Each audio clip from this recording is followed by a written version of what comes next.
Welcome back. So today I'm going to talk about, I think it's quite dangerous, atau kalau tidak dicerna dengan baik-baik ini akan sangat berbahaya. Jadi disclaimer, video ini akan ngasih tahu kalau lu adalah seorang programmer, ini bagaimana lu dihack atau you got hack. Kalau lu dari sisi user atau pengguna, ini juga akan ngasih tahu bahayanya kalau lu join atau punya aktivitas di website yang vulnerable atau rentan. Pernah kepikiran gimana proses atau metode data yang kita input melalui sebuah laptop ke sebuah website? Apa yang terjadi? Jadi ketika kita misalnya sistem perpustakaan simple itu bisa daftar jadi anggota perpustakaan, member dan lain sebagainya, pinjam buku, jadwal pengembalian dan lain sebagainya, itu aplikasi simple. Tapi kan sekarang udah jarang nih yang baca buku, jadi kayaknya bukan itu contohnya. Kayak contohnya misalnya gaming, banyak dari kalian mungkin yang suka main game ini atau forum gamers. Jadi kita regis bla bla bla bla bla bla, kita masukkan data, password, email, username dan lain sebagainya, tanggal lahir atau kartu kredit misalnya.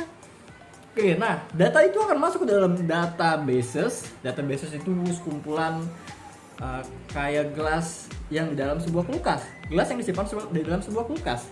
Nah, kulkas itu adalah database-nya. Kalau satu orang punya kunci kulkasnya, dia akan bisa melihat isi gelas dari setiap kontainer yang ada di dalam kulkas. That's how. Nah, kalau kalian pernah memiliki perasaan got hack, kena hack dan lain sebagainya, mungkin itu yang jadi penyebabnya. Atau misalnya iseng-iseng daftar akun ya gitu, kemudian ternyata yang dihack itu adalah situs itu yang lu asal-asalan, tapi ternyata lu masukin tanggal lahir yang benar. Nah, attacker atau hackernya itu punya informasi yang bukan cuma milik lu doang, tapi orang-orang lain. Dan emailnya lu pakai di sosial media, dan passwordnya sama. Nah, itu dia. Makanya sangat disarankan untuk tidak menggunakan password yang sama di berbagai macam platform.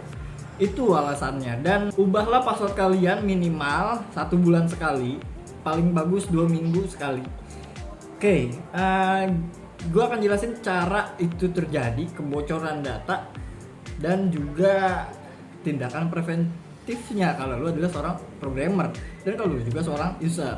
Oke, ini bahaya untuk programmer cowboy yang biasanya karena deadline-nya deket, dia terpaksa bilang udah ke atasannya gitu, padahal belum. Nah, dia googling cari solusi, dia coba, it works, itu berhasil, tapi dia nggak tahu resikonya. Dan ternyata satu method, bahkan satu baris itu bisa menyebabkan kebocoran data. Itu bahaya. Jadi untuk programmer cowboy, jangan karena itu berhasil, itu bekerja, itu works, jangan diterapkan, tapi lu juga harus analisa resikonya. Oke.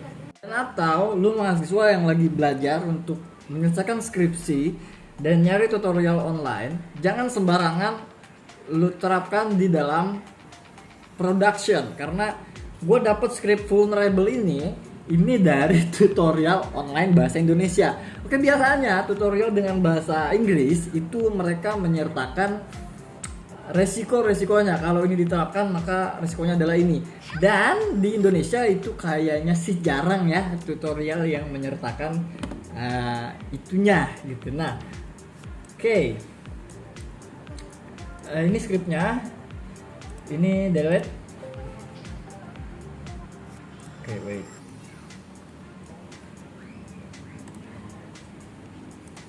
Oke, ini skripnya, nih gue dapat online tutorial gitu.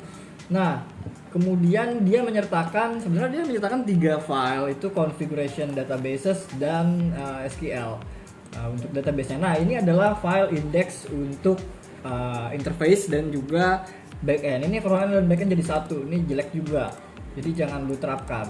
Nah, ini adalah database-nya, database mahasiswa. Kalau gitu lu bisa save. Gua pakai web servernya biasa ya, Apache, kemudian exam ya biasa, database MySQL. Oke. Lu bisa terapkan. Nah, Kemudian ini gue jelasin ini connection. Ini ada perbedaan di sini. Script dari dia nih MySQL aja, nggak pakai SQLi. Di sini ini stands for improve. Jadi MySQL zaman dulu itu lebih vulnerable dari MySQL sekarang. Tapi di sini yang harus dinotis adalah bukan dari MySQL-nya kesalahan ini atau data data ini diambil orang itu bukan kesalahan dari MySQL tapi murni dari programmernya. Oke, di mana? Di sini ini ada HTTP method atau ya HTTP method. Jadi ada post get request as you know. Yang paling amat itu menurut gua personal adalah post. Kalau get itu bisa menyebabkan vulnerable karena di sini dia nggak kasih contoh ada validation, contoh misalnya pakai escape string dan lain sebagainya. Dia cuma polos aja udah get cari. Oke, kalau gitu kita save aja, sama udah aktif dua-duanya, web server dan juga databases, dashboard ya biasa aja. Kemudian kita buka localhost phpMyAdmin. Lo. Untuk create database-nya. Oke, kita bikin create baru namanya mahasiswa. Sesuai dengan yang diinstruksikan ya, mahasiswa. Oke, kita import. Wait, itu belum di save. Save. Oke, udah di save. Kita here. Oke, jadi file index dan database-nya sudah selesai kita build. Bukan di build, cuma disimpan aja. Nah, kita langsung visit localhost vulnerable. Wah, ini dia software. Ini nyari form pencarian dengan PHP dari website. Ya, ini gue sensor aja. Banyak sistem vulnerable atau rentan di bagian fitur search. Ini kayaknya 70% web yang menjebol itu dari fitur search-nya. Kenapa? Karena yang gue bilang tadi. Jadi attacker atau hacker bisa memasukkan parameter di dalam search untuk mengelabuhi sintaks. Oke, kita masukkan yang benernya aja ya, coba Sanusi. Oke, keluar Sanusi, kita kosongkan lagi, kita cari Sumantini. Pakai sensitif? Enggak. Oke, ada. Ini kerja-kerja aja, beres-beres aja. Coba kita mulai. Coba penetrasi dengan menggunakan SQL Map. Kenapa? Karena SQL Map ini software yang basicnya itu dibuat pakai Python, jadi sangat mudah banget dan sintaksisnya juga sangat mudah dipahami. Nah, pertama biasanya attacker akan melakukan analisa. Dia akan visit webnya, biasanya dengan cara manual dia analisa bla bla bla bla bla bla bla. Nah, dia akan coba inject atau membaca keseluruhan webnya dengan menggunakan SQL Map. Kita coba. .py. Kemudian ini URL http localhost vulnerable. Kita bisa kopas dari sini.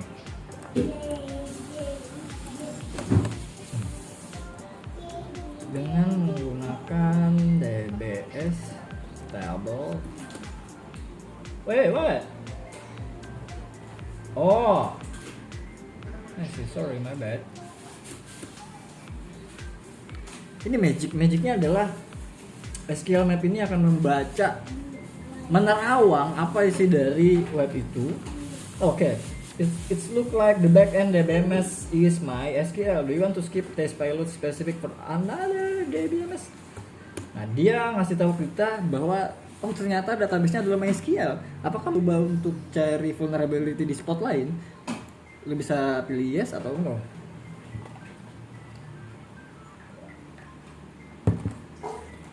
Cuma dalam waktu beberapa menit, nggak sampai 1 menit, SQL Map bisa kasih tahu kita bahwa parameter cari adalah vulnerable dengan menggunakan get. Do you want to keep testing the others? Kita pilih no. Look at that. Nah, berapa menit? 2,5 menit. No effort, lu nggak pakai effort, nggak capek, ini database-nya didumping ya, dimuntahin aja semuanya sama dia, dikeluarin. Aduh. Nah, ada 77 table.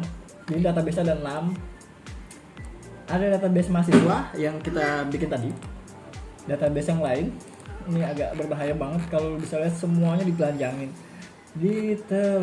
Oke, ini database mahasiswa, tabelnya adalah MHS. Oke, specific table.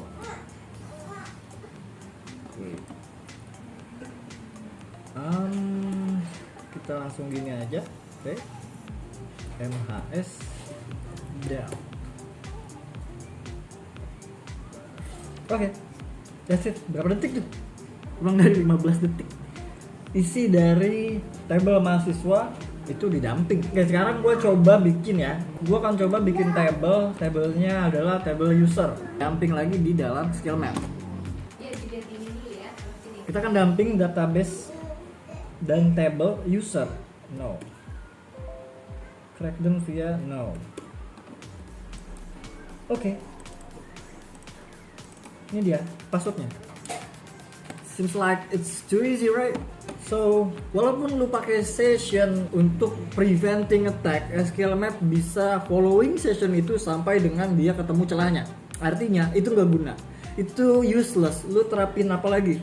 Segala macam. Kalau lu mengatur parameter search lu dengan get method, dengan konsep seperti itu, tanpa misalnya lu validation kayak pakai real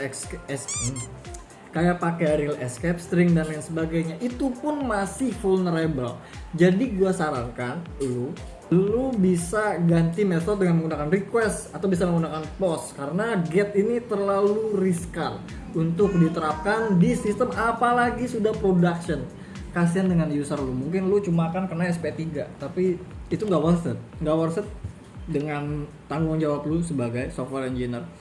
Nah, untuk lo yang sebagai user, jadi jangan menggunakan password yang sama di berbagai macam platform atau software.